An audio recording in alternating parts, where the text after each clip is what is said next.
Hi, welcome everyone. This is Richard Mala with the Long-Term Care Community Coalition. Welcome to our program today.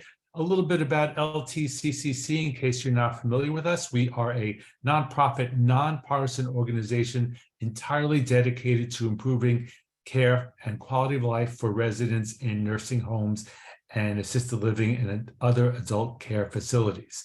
Our focus is on policy research and analysis and using that research and those analyses for systemic advocacy.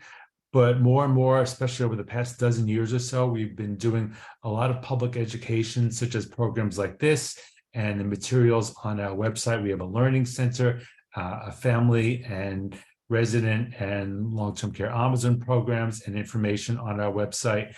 And we're also the proud home to two local long-term care Amazon programs. Our website is www.nursinghome411.org.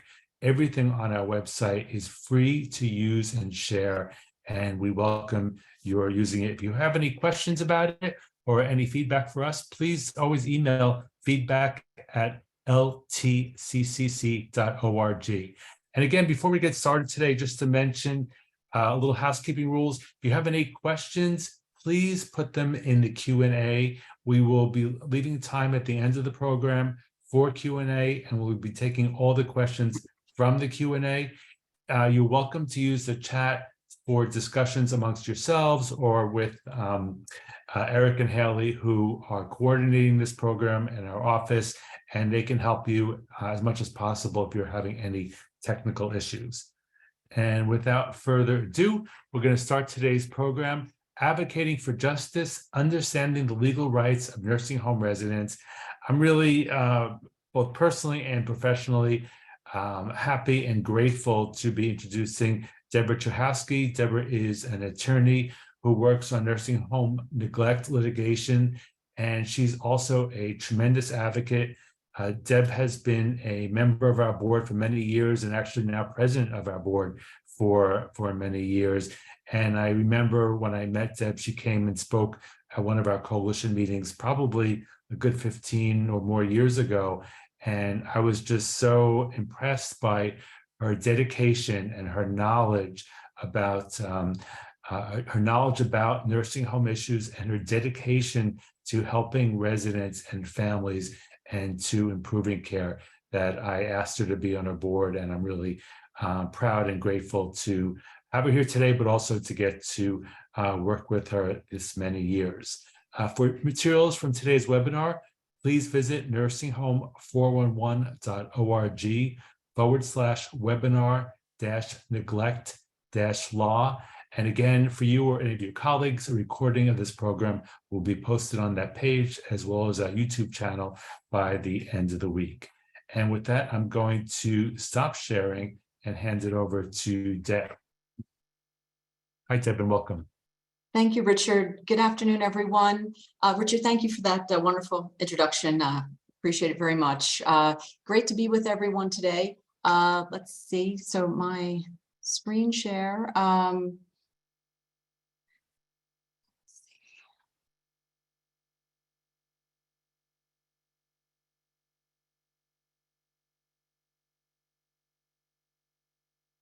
Are you able to see that, or? Yes, thanks, Deb. Yes. Okay. Okay, great. Okay. My presentation today is basically going to be in two parts. The first part of the presentation is going to be a PowerPoint that addresses advocating for justice and understanding the legal rights of nursing home residents. And then the second part of the presentation is going to be discussing how nursing home litigation would work. And let's, okay. Okay, great, it's working. Whenever I speak about nursing home neglect and abuse and residents' rights, I always like discussing, because it's so important, ways to actually identify abuse and neglect. And over the years in thinking about this, I have broken it down into three main categories, and they are look, listen, and smell. And under look, it's one important thing to be aware of is the resident well cared for? Also, has the resident lost weight?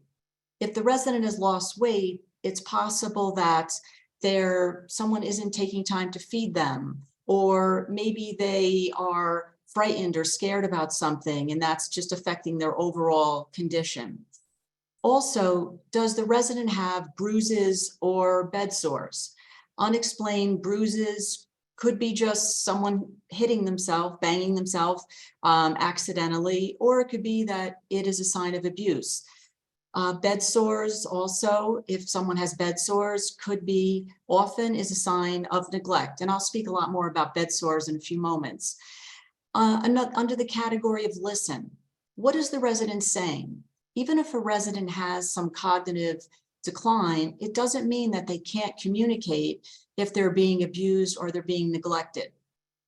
Also, when visiting, do you hear the staff engaging in verbal abuse to other residents? Because if they're doing that with other residents, it's possible they could be doing it with your loved one as well. Also, under listen, is the resident no longer interested in pursuing activities that they were interested in before? If someone were being abused, perhaps the person that's abusing them is at these activities, and it's impacting their willingness to go to these activities. Another area is smell. People will sometimes say to me, I get off the elevator and I smell this just permeating smell of urine. That's not normal. That should not happen. Yes, accidents will happen in nursing homes and there will be odors, but it should not be every day, every time someone visits. Also, if there are foul smells in the room, if someone has a serious bed sore that's infected, it actually could be giving off a foul odor. So it's important to figure out why that foul odor is being smelled. And for those who've heard me speak before, you'll be familiar with this story that I'm going to share with you, actually a case that I'm going to share with you that really epitomizes the importance of looking and listening. In this particular case, a granddaughter was visiting her grandmother, and she noticed that her grandmother had some strange bruises on her hand, on her arm, and she asked the staff about it, and they had no explanation. She asked her grandmother about it, and even though her grandmother had some cognitive decline, when she asked her grandmother actually hit her own hand. And the granddaughter was naturally very concerned about that. Also, while she was visiting, she heard a staff member being so verbally abusive to another resident that she went out in the hall to try to figure out what was going on. She spoke with the staff, and her questions weren't addressed. And so she decided to put a hidden camera in her grandmother's room. And unfortunately, her worst concerns were realized that this staff member who was verbally abusing another resident was actually physically abusing her grandmother. And because of that tape and her being observant, that tape was brought to the Attorney General's office in New York State, and that aid is no longer in nursing homes. So just really emphasizes the importance of looking and listening. Also, when I speak about residents' rights, I am so happy to share with you that there are both federal and state statutes and regulations that are created to protect nursing home residents. And the federal law is the Nursing Home Reform Act, also known as OBRA. And the basic objective of this act is to ensure, and that's a strong word, that residents of nursing homes receive quality care that will result in achieving or maintaining their highest practicable physical, mental, and psychosocial well-being. And so again, that's a high standard and an important standard.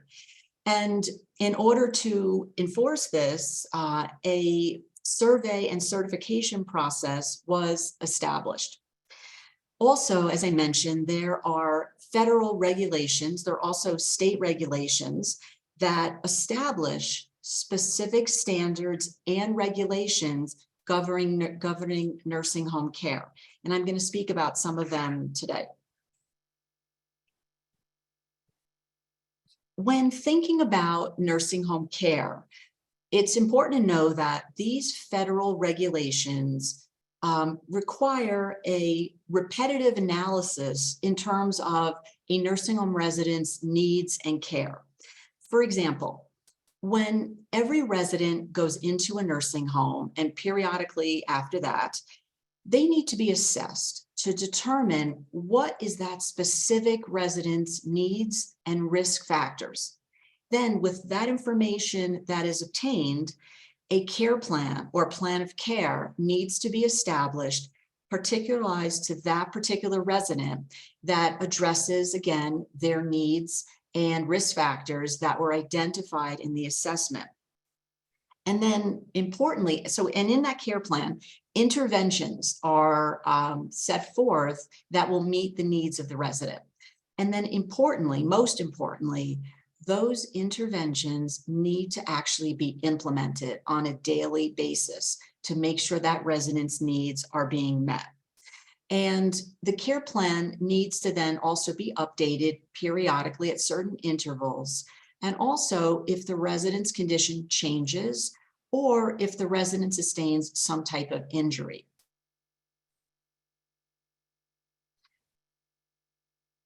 In terms of things that we often hear about in my practice, unfortunately, one of the things that we hear far too often about are pressure ulcers. But what's also important is the things that we're hearing from families, because hopefully that will help people be more aware and receptive to warning signs in case you're in similar situations and experiencing similar things. So for example, one of the things we often hear is that a family will say, we just found out that our loved one developed these terrible bed sores in the nursing home. So in addition to it being unacceptable that their loved one has terrible bed sores, it's also unacceptable that they're finding out about it when the bed sore is at an advanced stage. And by the way, bed sores are staged from 1 to 4, 4 being the most serious stage for a bed sore. Also, we're hearing that we visited often and we didn't even know that our loved one had a bed sore. And families feel so frustrated because they feel like they're missing something that they should have been aware of. And I'm going to speak about some ways of becoming aware of bed sores earlier. Another way that families will sometimes find out about bed sores that we hear is their loved one went to the hospital for an unrelated condition.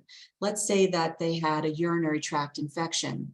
And when the resident gets to the hospital also is required to do an assessment, and the hospital sees the bed sores and contacts the family because they want the family to know that this didn't happen at the hospital, and then will hopefully then take the necessary treatment measures at the hospital.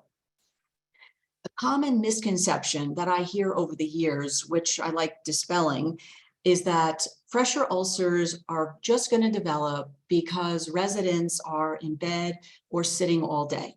And again, I'll speak to that further in a few minutes. Also, nursing homes claim in almost every case that we bring where a resident has a bed sore that pressure ulcers are unavoidable and they're developing due to comorbidities, which is a person's underlying illnesses or diseases.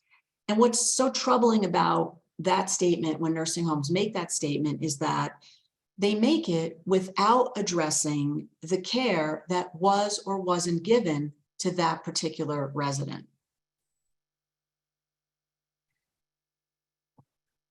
I really like sharing with you that there is a federal regulation and there also are state regulations that deal with the prevention and treatment of pressure ulcers. And I'm going to read the reg to you in part because it's very powerfully worded. And so it says, based on the comprehensive assessment of a resident, the facility must ensure, and again, that's a strong term, that a resident receives care consistent with professional standards of practice to prevent pressure ulcers. And the person does not develop pressure ulcers unless their clinical condition demonstrates they were unavoidable. But what's so important about this regulation and this section is that the facility has to utilize the professional standards of practice, which are appropriate for that resident to prevent pressure ulcers. And also the second part of this regulation on pressure ulcers speaks to when a resident comes into a facility with a pressure ulcer and says a resident with pressure ulcers, they need to ensure that that resident receives necessary treatment and services, again, consistent with professional standards of practice to promote healing, prevent infection, and prevent new ulcers from developing. Sometimes in the cases that we handle, if a resident comes into a nursing home with a pressure ulcer, we will hear that, well, they came in with a pressure ulcer, as if they're not responsible for anything after that. But this regulation specifically says that they need to take the steps to heal that ulcer, prevent that ulcer from worsening and becoming infected, and of course, prevent new ulcers from occurring. So you may be sitting listening and saying, well, what can they do to prevent pressure ulcers? Well, there's quite a few things that actually can be done to prevent and then to heal pressure ulcers. One item is, or one intervention is pressure reducing or pressure relieving devices, such as special mattresses, chair cushions, heel booties, elbow pads. Pressure ulcers are typically occurring from unrelieved pressure on bony prominences of the body, such as the elbows, the heels, the low back, the buttock. And that's why these devices, the pressure reducing and relieving devices, are so important in terms of prevention and also healing. Also, another important intervention could be proper, or typically would be, proper incontinence care.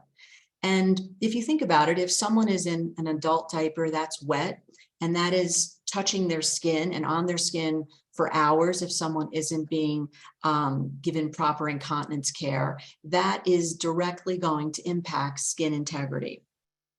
Also, proper nutrition and hydration. The skin is actually an organ, and just as any other organ in our body, if we don't have proper nutrition and hydration, the organs are not going to perform properly and they're going to suffer from that. Also, another intervention is turning and positioning the resident every 2 hours in bed and every hour when they're in a chair. If you think about it, when we're in bed, at night, we're tossing, we're turning. But if someone is physically unable to do that, or cognitively doesn't realize they're in the same position, they literally could be in the same position until someone moves them. So if someone doesn't move them for hours on end, the parts of their body that are these bony prominences would be receiving a tremendous amount of pressure. And people often think that it's better for someone to be up out of bed and in a chair.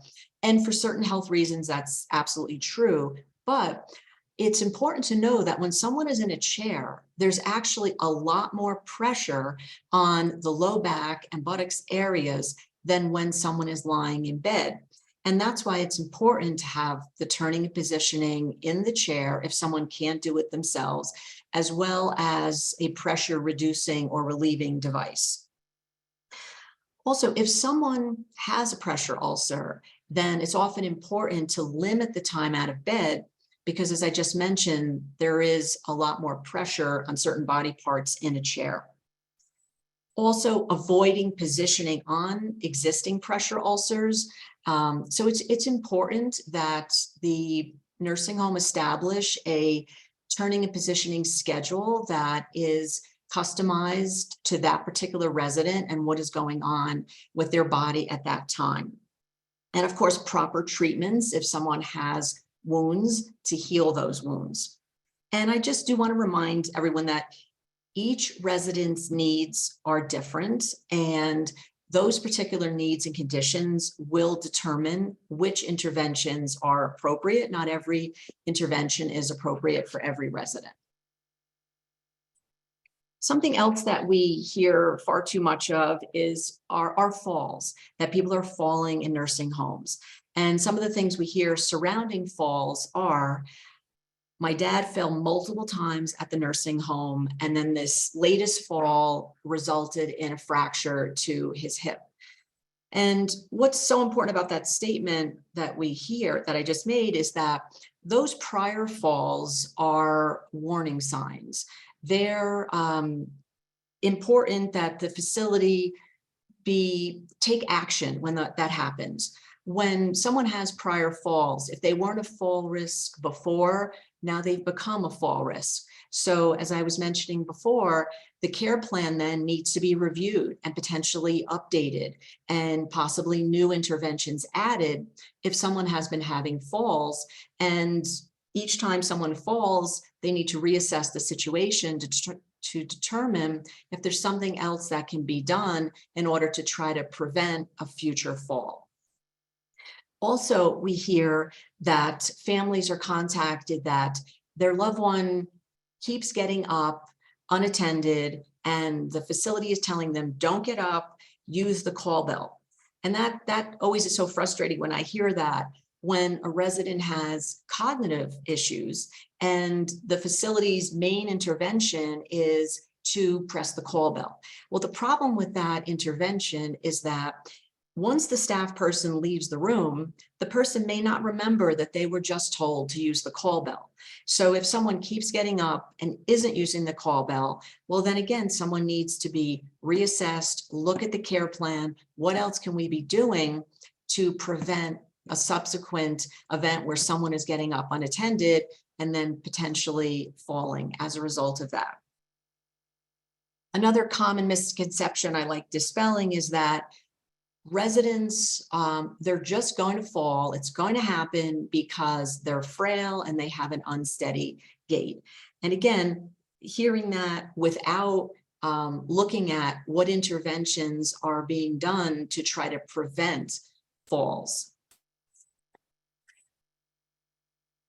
And I also like sharing with you that there is also a federal regulation regarding accidents and hazards and supervision. And again, it's a strongly worded regulation.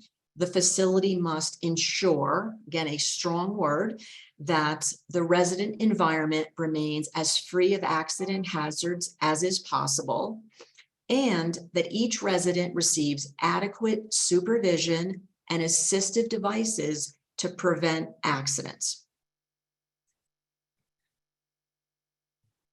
And so you may be also thinking, well, what interventions, how can that regulation that I was just speaking about be implemented? Well, there are, again, as with pressure ulcers, there are quite a few possible fall interventions that a facility can implement. One is a low bed. Beds there are two different types of, well, there are many different types of beds, but some beds can be lowered, but there are also things called low beds. And the benefit of a low bed is that if someone falls out of bed or getting up from bed, they're going to fall a lower distance if the bed is lower to the ground. Also, another possible intervention would be mats on the floor if a resident is non-ambulatory. And that's important about non-ambulatory, because if someone can get up and walk, then they could trip over the mat. So a mat would likely not be appropriate if a resident can walk. Other interventions would be a bed alarm or a chair alarm. And I know that in the last few years, that some facilities are not using bed and chair alarms because they're saying that it's a restraint. And the premise behind that is that their position is that if the resident is hearing that alarm, it may restrain them from doing certain things, from getting up or moving. However, what's important to know is that there are alarms that only sound at the nurse's station, and therefore it would not be a restraint on the resident because the resident is not actually hearing it. But the benefit of the alarm is that typically a resident isn't just waking up and getting right out of bed very quickly. Usually the resident, it takes some effort for them to actually get up out of the chair or the bed. And the benefit of the alarm is that it's to put the staff on notice, and so that the staff can get in there before someone is actually on their feet and then potentially falling. Another potential intervention is a toileting schedule. So many of the fall cases that we have in our office are falls that occur overnight and often around someone getting up to use the bathroom. And it really is quite foreseeable that people are going to get up in the middle of the night to go to the bathroom, because for their entire life, when they had to go to the bathroom, they got up and went to the bathroom. And they may not remember that, that physically they're not able to do that, or they were told not to do that. So the benefits of the toileting schedule is that it anticipates the needs of that resident to use the toilet. Another intervention would be if a resident is awake and in bed and has cognitive issues, to not leave them unattended. As one of our experts says, it's literally an accident waiting to happen to leave a cognitively impaired resident awake in bed. And what could be done is they could potentially be brought to the nurse's station, where there can be supervision to make sure that they're not getting up and getting injured. Non-skid socks, for obvious reasons, that someone doesn't slip. And another possible intervention, if other interventions have been tried and potentially aren't working, is to move the resident's room closer to the nurse's station so that, again, they could be better supervised. And again, that is one of the components of the regulation I mentioned before, that residents receive adequate supervision.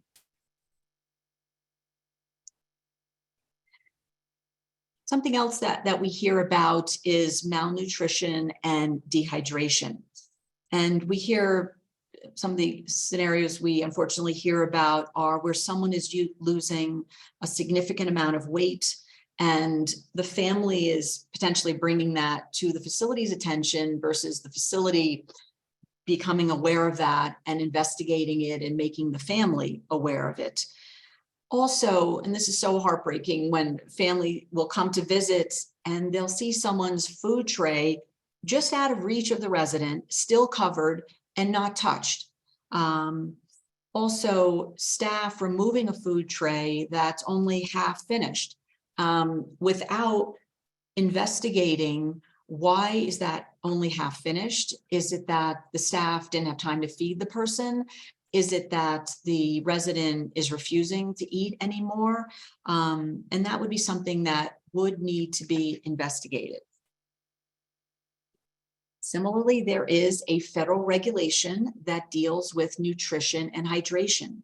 And again, it's powerfully worded that the facility, based on a comprehensive assessment of the resident, must ensure that a resident maintains acceptable parameters of nutritional status, such as their body weight, electrolyte balance, and then unless their clinical condition demonstrates that that's unavoidable. But again, they have to try the available and appropriate interventions first.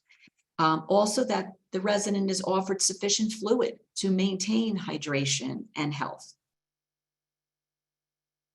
Some possible nutritional interventions would be if someone is not consuming a sufficient amount of food, that a speech or swallow evaluation is done to determine if there is a physiological reason that this is occurring.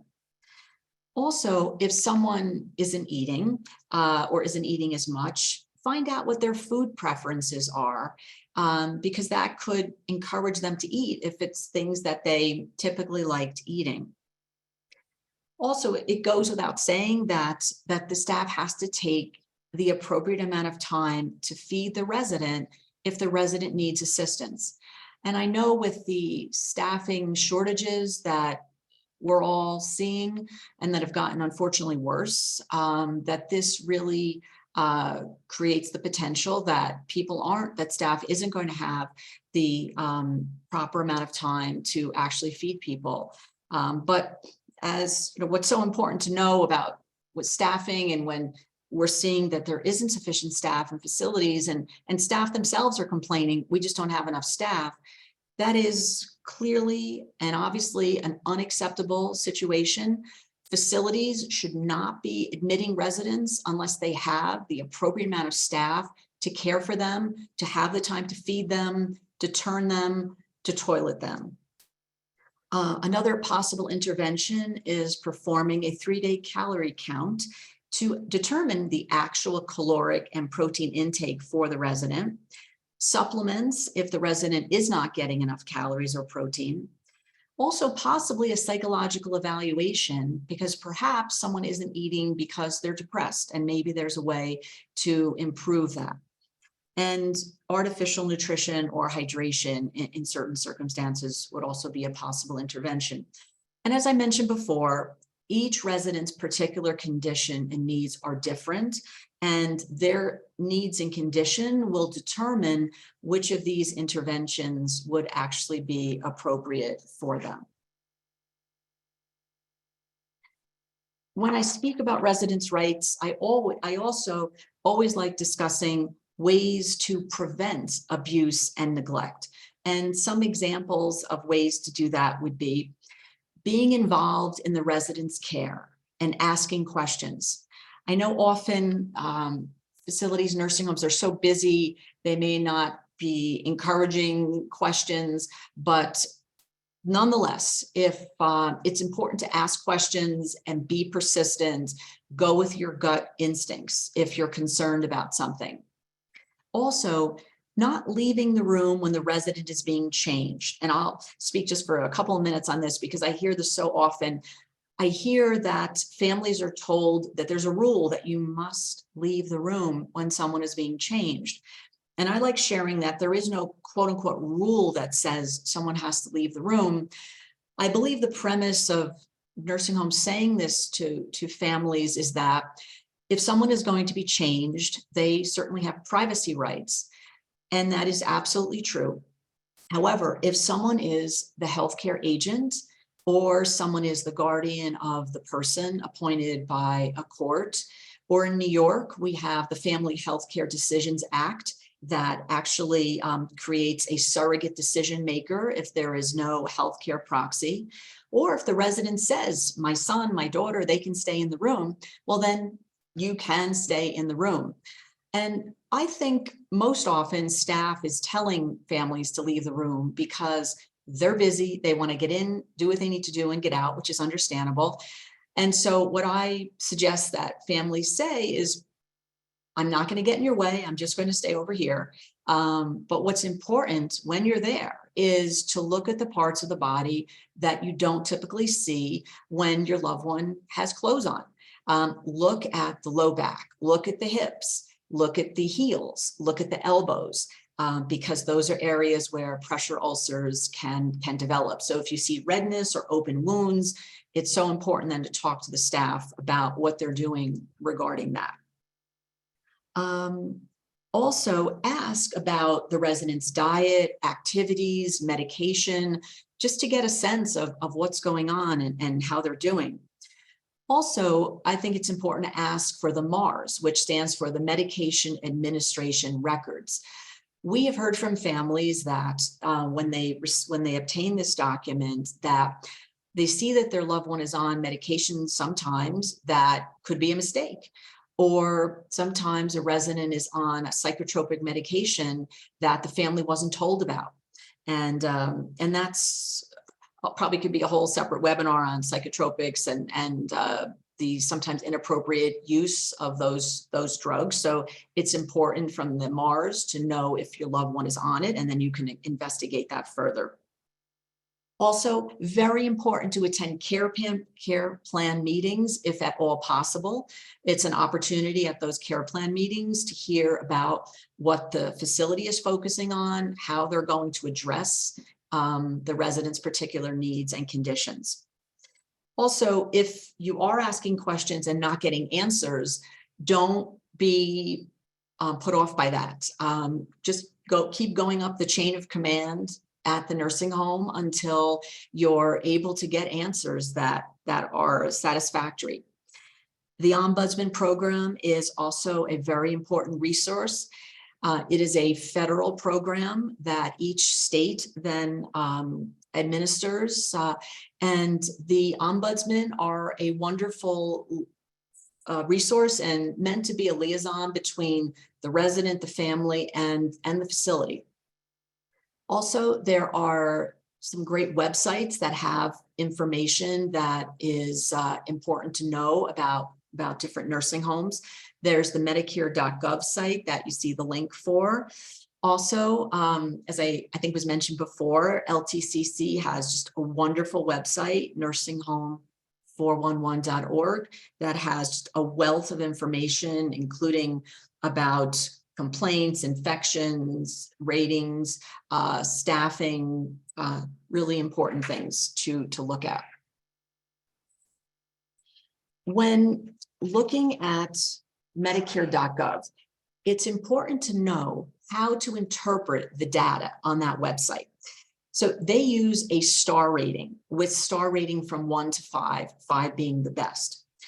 With staffing, the staffing star rating, it's important to know, is based on the hours that were worked by different types of staff that are reported by the nursing home to CMS.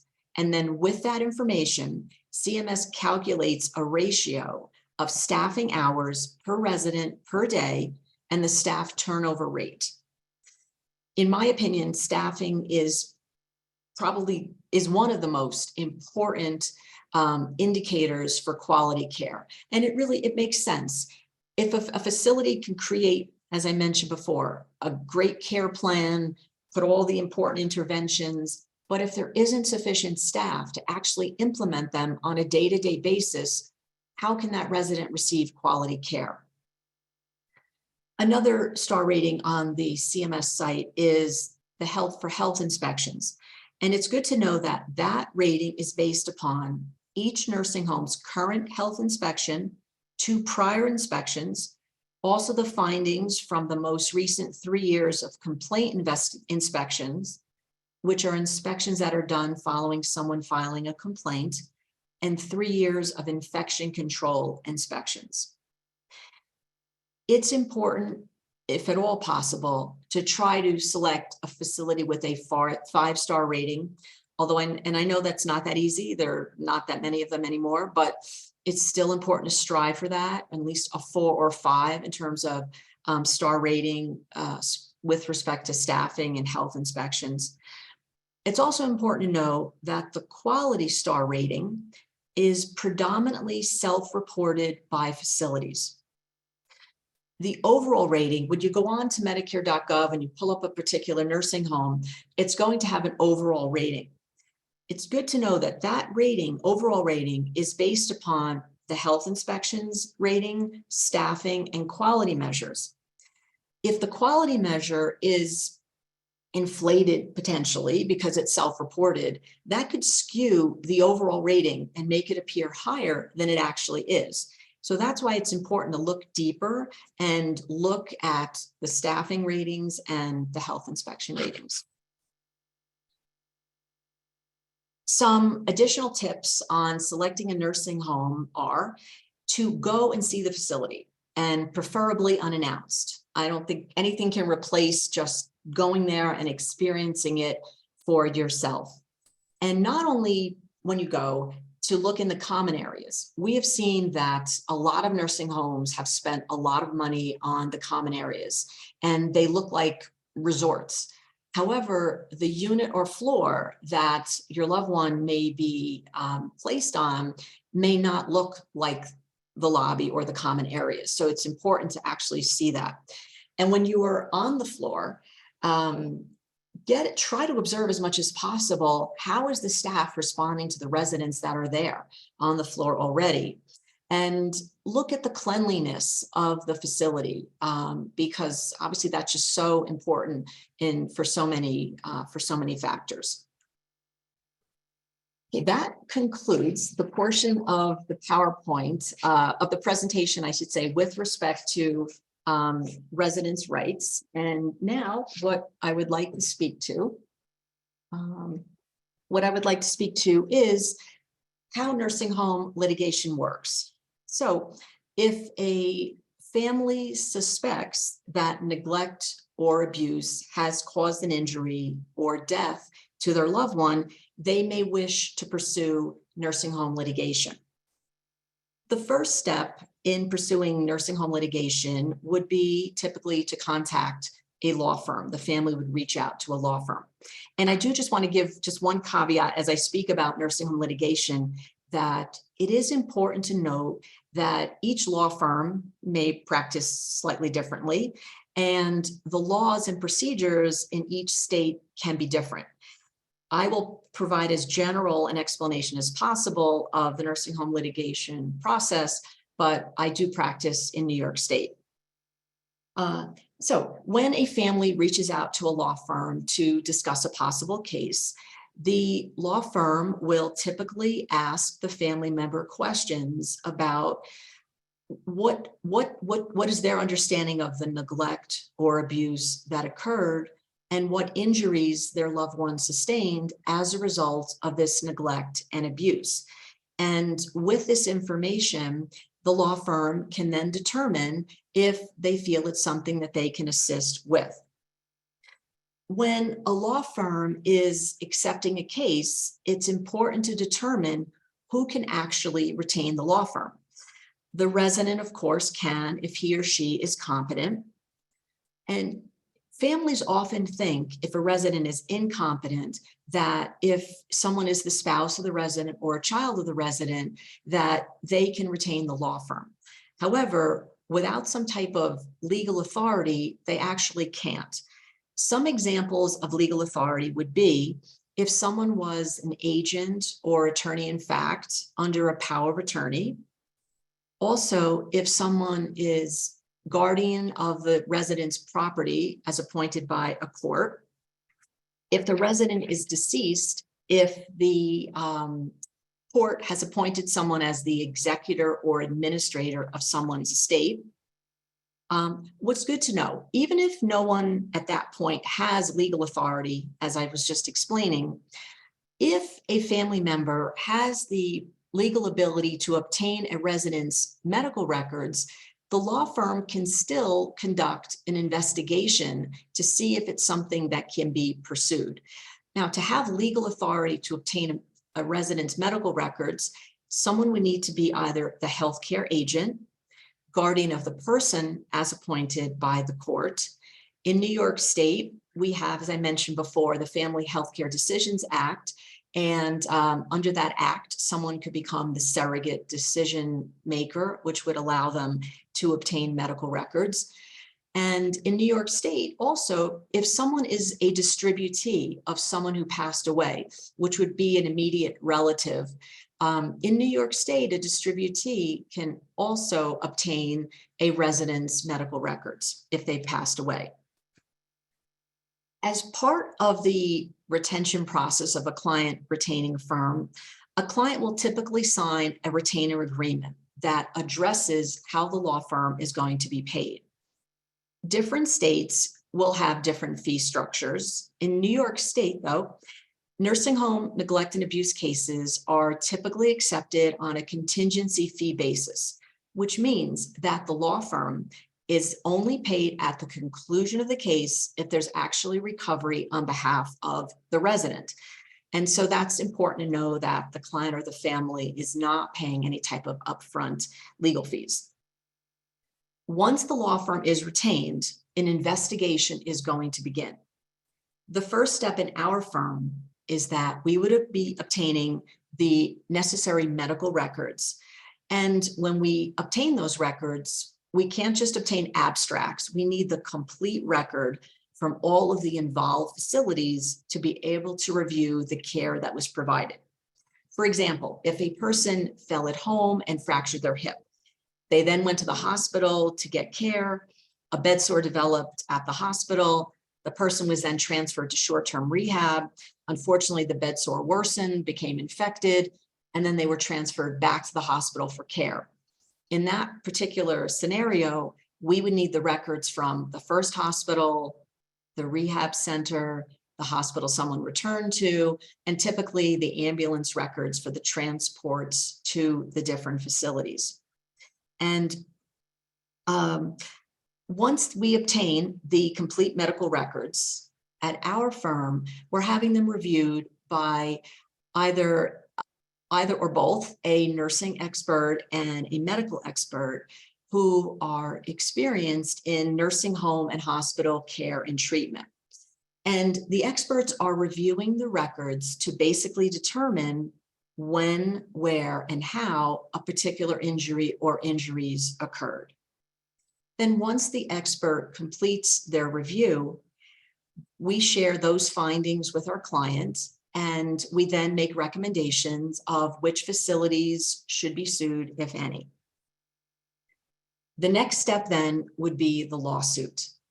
If no one has any legal authority, as I was explaining before, then after the investigation is done, appropriate steps would need to be taken so that a family member has authority to actually commence the lawsuit. And the family member who is bringing the lawsuit on behalf of the resident, they're called the plaintiff, and the facilities that are being sued, they're called the defendants. In New York State, a lawsuit would typically begin with the filing of a summons and a complaint. Once these documents are filed and served on the appropriate facilities that were sued, or the defendants, as I was mentioning before, the defendants will file something called an answer. Once that answer is filed, the case is in the discovery phase. And the discovery phase is where both the plaintiff and the defendant will demand and exchange information so that both parties can further investigate the case. And there will typically be court conferences to make sure that discovery is being exchanged between the parties. And those conferences will just be attended by the attorneys. The defendants during the discovery phase will have the right to take a deposition of the plaintiff. The deposition would entail the attorneys for the defendants asking the plaintiff questions regarding things that they know about, the care that they observed their loved one receiving, their complaints to the facility, their loved one's injuries, prior medical history, etc. Similarly, the plaintiff's attorneys would have the right to take depositions of the staff who provided care at the facilities that were sued. Once all the discovery is complete, in New York State, we file a document called a note of issue, which actually places the case on the trial calendar. And on the trial calendar, we're basically waiting for our place to then be called for a trial date. At any point along the process of a case, the attorneys for the plaintiff and defendants can engage in settlement negotiations or a mediation that can resolve the case before a trial date. And of course, a client would approve any settlement before that was entered into. If a case is not settled prior to the trial date, then a trial will begin. Many cases will also settle during the trial process. If they don't settle during the trial process, then a jury will actually render a verdict, which is a decision regarding liability or fault of the facility and the damages to the resident, which could include their physical, emotional, and economic damages. An important question to ask regarding a recovery in a nursing home case is, will that recovery affect a resident's Medicaid eligibility? The answer to that question varies from state to state. In New York, we're very fortunate that we have the Public Health Law, Section 2801D. And in this section, it actually states that the amount of any damages recovered will be exempt for purposes of determining initial or continuing eligibility. So basically, that recovery would not be considered an asset for Medicaid purposes. So that's very important. One last component of nursing home litigation is liens.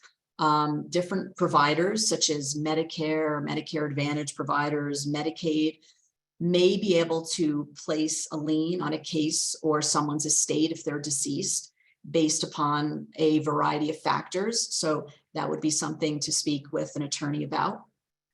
And in closing, nursing home litigation, the process may sound complicated, and it certainly is a complicated process.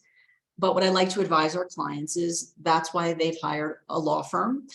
I'd like to tell them we take that responsibility off of their shoulders and place it on to ours. Thank you, and I appreciate your time and attention.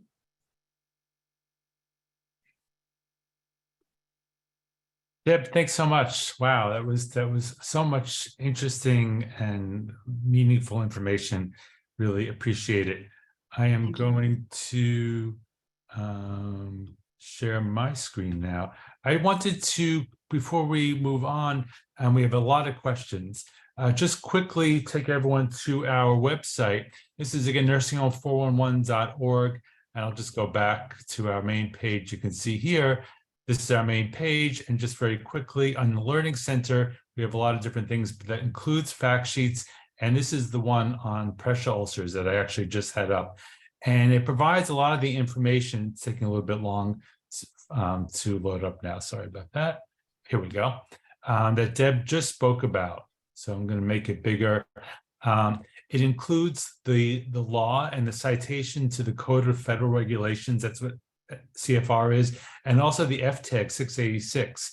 And you can see a lot of the things, again, that Deb mentioned, but here it is in writing. It comes directly from the federal rules that apply to every single nursing home that is licensed under Medicare and Medicaid in the country, to every single resident, no matter who pays for their care.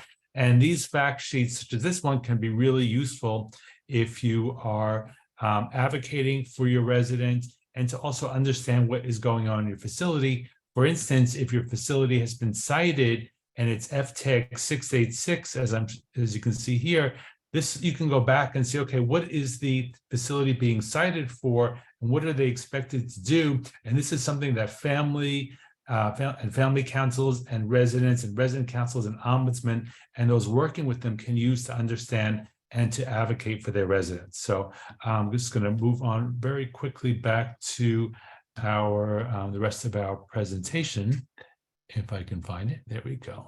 So PowerPoint share. So just before we open up to Q&A, our next Family Empowerment Half Hour will be next Thursday, June 29th at 12 p.m. Let's talk about family councils, leadership, and structure. Really excited for that. I really enjoy those programs. They're a half hour, and they're really fun and interesting, thanks to our leads, Janine Ferrari and Gloria Murray. Our next webinar, please save the date, will be July 18th at 1 p.m. Eastern. The topic is going to be the recent U.S. Senate Aging Report. It's just an incredible report on nursing home oversight and the reason why oversight in this country is so weak. And we're going to have one of the staff people from the Senate Aging, as well as an ombudsman, a state ombudsman, and together they're going to be talking about this issue. So I'm really excited for that program. It should be really good. It's a great report, but it's very long, and this will help people, I think, to understand it, make it useful. For materials from today's webinar, please visit our website, nursinghomes411.org. Again, /webinar-neglect-law. For the Family Empower Half Hour, please visit us at facebook.com/LTCCC. Here it is, the bit.ly link to the July webinar to sign that up. And for our latest report on fear of retaliation, nursinghomes411.org/retaliation. For updates, invites to future programs, please again visit nursinghomes411.org/join. And then LTC Ombudsman, please look out for an email confirming your attendance at this program on Thursday for credit if your agency or if your state gives credit for this program as an in-service training. Without further ado, I'm going to open it up to some questions. I'll stop sharing. We have a lot of questions, and I was looking at them. I'm going to focus on some of the questions that are really relevant today. No, And by that, I mean that there are a lot of good and important and certainly relevant questions. But what I want to really focus on, especially in our limited time left, and hopefully we could stay on for a few extra minutes. So we'll go to say 2:05, if that's okay with Deb. Absolutely. And catch as many questions as we can. So here is an anonymous attendee asked, how do the experts used by elder law attorneys determine whether a case is good or bad, that is worth pursuing? Can they be wrong? What are families to do when they're told that the expert determined their case isn't worth pursuing? Great question. What the expert is doing is they're looking at the record and the records to look for the things I was speaking about that the regulations require. They're looking at the assessment of the resident. They're looking at the care plan that was created. And most importantly, they're looking at the interventions that were implemented or not. A nursing home record is very detailed and provides and is required to provide details on what interventions were actually implemented and when and by whom. And so that's what our experts are looking at to determine if the facility has met its burden pursuant to the statutes and regulations that exist. Can an expert be wrong? Yes, things are opinion. And so if a family feels strongly about something, then I would encourage them to speak with another law firm. And that goes, even the experts can be wrong, attorneys can have different opinions. So if one law firm has said, I don't think this is something that could be pursued, I will always tell a family, if it's a case that I can't accept, absolutely speak with other attorneys. There are cases that I've taken and been successful on that other firms have declined. So it's certainly important to do your due diligence and pursue it. Thanks, Deb.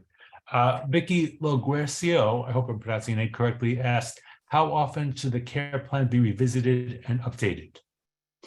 Well, as I was mentioning, if there is a change in condition of the resident, then absolutely the care plan should be updated. Again, if someone has fallen or if they've developed pressure ulcers, it should be updated. And then at specific intervals that the regulations that establish.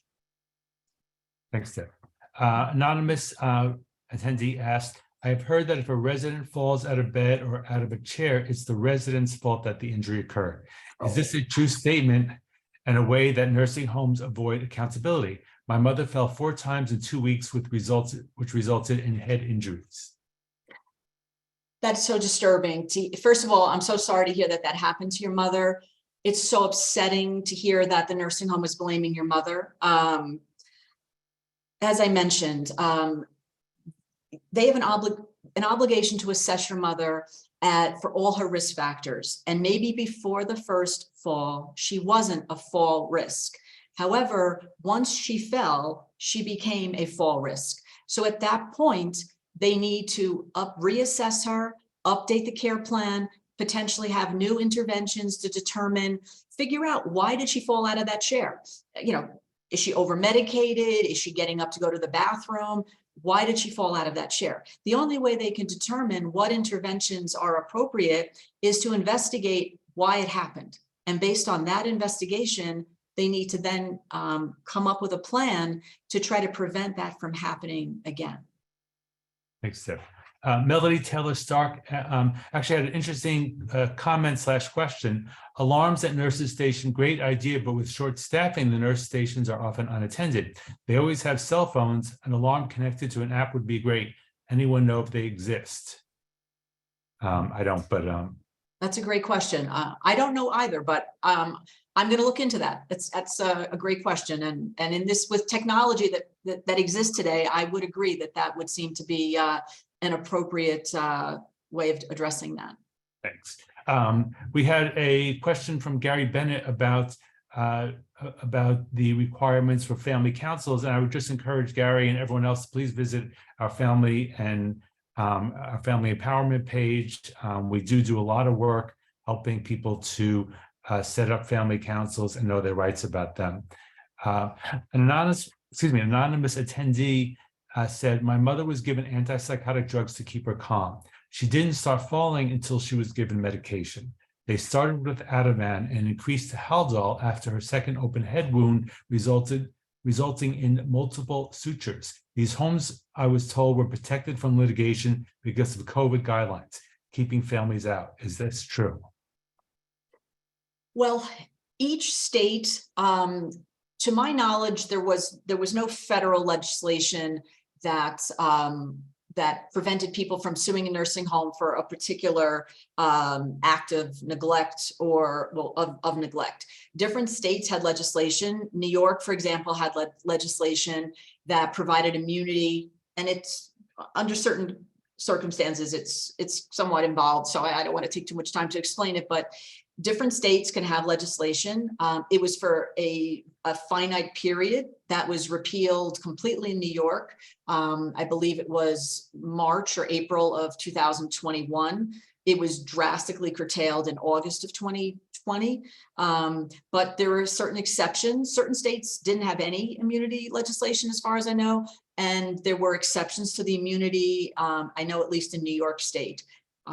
So if someone has a specific situation that occurred, I would certainly encourage them to speak to an attorney to see if in their specific state there was legislation limiting the ability to sue before just assuming you can't. Thanks, Ted. Two interesting questions. First from Joan Fabio. If litigation is not pursued after initial assessment, who pays or how do the exploratory lawyers and third-party medical records assessors get paid? It's a great question. We are not paid. We pay the experts, of course, but the law firm is not paid. It is again, it's in New York. It's the way we're retained on this contingency fee basis. But if the review comes back from the expert, where the expert says, we feel that the facility did the proper things for this particular resident, then that's an expense and cost borne by my firm, and we would not be reimbursed for that. And the client would not owe us a fee or any money for, well, in New York, costs can be handled two different ways. And so again, I don't want to take too much time to explain that, but in the contingency fee basis, the law firm would not be paid a fee. Thanks, Ted. An anonymous attendee asked, can a resident representative, in this case also a family member who was appointed by now deceased nursing home resident, obtain deceased residents' complete medical records? So, Richard, would you just repeat that? I'm so sorry. Sure. Can a resident representative, in this case also a family member, who was appointed by the now deceased New York State nursing home resident, obtain that resident's complete medical records? Yes, the answer is yes. And I believe what the person asking the question has been appointed by the surrogates court as the estate representative. So if someone is appointed by the court as an estate representative in New York, they can definitely obtain the records. What's also really great to know in New York is that our public health law was amended, I don't know, it could be 15 years at this point ago, that allows a distributee of someone, even before an estate representative is appointed, to obtain someone's complete medical records. And a distributee is typically a spouse or children of the person that died. Thanks. So two more questions and then we'll wrap it up, if you don't mind. So they're short questions. Anonymous attendee asked, are skin tears the result of rough handling? They can be. There's something called friction and shear if someone is being pulled on the bed instead of lifted. So it's possible that can happen. It's impossible to say every time that's a result of neglect or mishandling, but it would again be something to look into. Something like that happens. I would absolutely ask the staff, how did this happen? What are you doing about it? What is the investigation showing? Because whenever something happens, that it's important to determine why so that it can be prevented from happening again. Thanks, Ed. And last question from Ann Walsh. While the abuse is discovered and the nursing home is told, can they move the abused patient? Can the family move the abused? I guess that's a good question. It's not really clear. I mean, it doesn't say, excuse me. I could answer it both ways, I guess. Okay, So if the family, I would encourage, quite honestly, if there is a suspicion of abuse going on, then I would make all steps reasonably possible to move the resident and use those resources we were talking about earlier, Medicare.gov, Nursing Home 411, look at other available facilities in the area that someone could be moved to. If the question was, can the facility move, come up with that as a reason to transfer the resident? There is they have to meet certain requirements to discharge a resident. So they have to follow those protocols in order to say they can no longer allow the resident to be at the facility. Thanks. And your transfer discharge, of course, is a huge issue. We have some information on our website, and certainly consult with your long-term care ombudsman if you're concerned about being discharged against your will. Deborah, thanks so much again for a wonderful program. Thank you, everyone who joined us. The last thing I want to say before we close is that we're also going to have a program, I think either in the fall or early 2024, with AARP's attorneys who do a lot of litigation in nursing homes and assisted living. They do more not individual cases. They do individual cases, but they're cases that they're trying to make a larger, a more systemic change in regard to. So they're gonna talk to us about the recent Supreme Court case that was in favor of a resident's family, and also some of the work that they're doing. And we'll let you know about that at a future program. Thanks so much, Deb. Thanks again, everyone. You're welcome, Richard. Yeah, thanks, Eric and Haley. Have a good afternoon, everyone. Thank you.